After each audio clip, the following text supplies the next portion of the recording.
Now, you remember when the terror alerts began, I came out and said, I'm not sure I'm buying it. There's something a little fishy about this.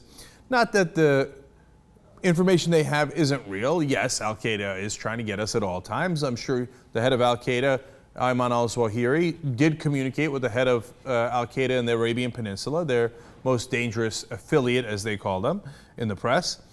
And I'm sure that we have some data indicating that there would be some attack. In fact, by the way, there was an attack in Yemen just yesterday, or an attack that was thwarted, I should say, just yesterday. They were trying to seize oil and gas facilities, Al-Qaeda was, in the towns of Mukalla and Babzir. They were going to be disguised as Yemeni troops. This was a very, very significant attack that was planned, and it was supposed to create panic among the Yemeni and their security services, but it was foiled. Maybe that's what the intelligence was about. But nonetheless, we closed embassies and consulates all over the world, having nothing to do with Yemen. We closed the embassy down in Madagascar.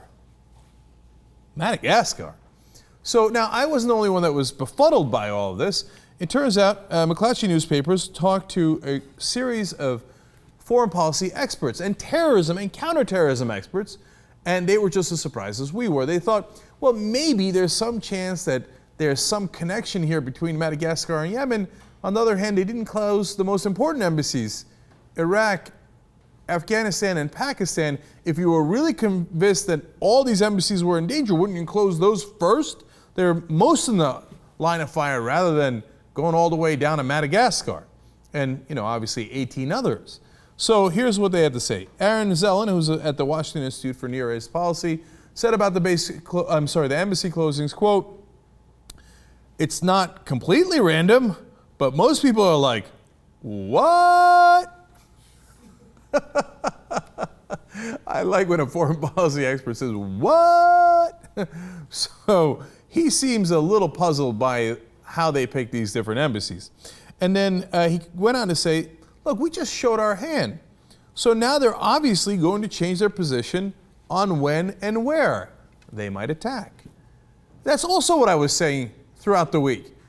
Wait a minute, if this intelligence is true, that we know the communication between those two incredibly important Al-Qaeda leaders, wouldn't that be the most valuable intelligence we have ever? I mean, at this point in time, that's the leader of Al-Qaeda talking with the leader of their most dangerous affiliate. If Snowden had revealed that kind of information, or Manning had, they'd be facing 1 billion years in prison. But we just like willy-nilly, yeah, go ahead, yeah, oh, we got you, we know how you're talking.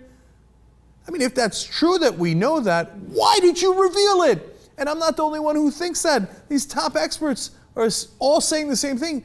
My God, why would you reveal that? What? Okay, now you must be wondering, what is Crazy Pants all about? Why has it been up here the whole time? Because it's my favorite quote. Will McCants, former State Department advisor, said about these closings and how we've handled the terror alerts. Quote, "It's crazy pants. You can quote me." Will, I just did. In fact, we put it up on the sidebar here. Crazy pants.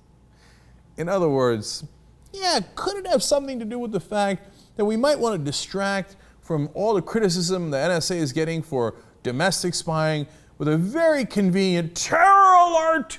Terror alert! They're coming, and oh my God, I got to close them in Madagascar, I got to close them, but not in Afghanistan and Pakistan, which are the most dangerous places. I got to close them all over the world. And you know what? And that conveniently, 2 different sets of leaks, not related to this, one about the body bombers. Oh my God, they're putting the bomb in their body. And then we found out that story actually came out last year, recirculated at the same time, probably a coincidence. And then the story about, oh, did you hear about the Yemeni guy who's a genius bomb maker? The guy who did the underwear bombing that didn't work at all? And he's got this plan, and you take the clothes and you put chemicals on them and they're wet. But then when they dry up on the plane and nobody noticed the incredibly wet guy on the plane, boom, it explodes.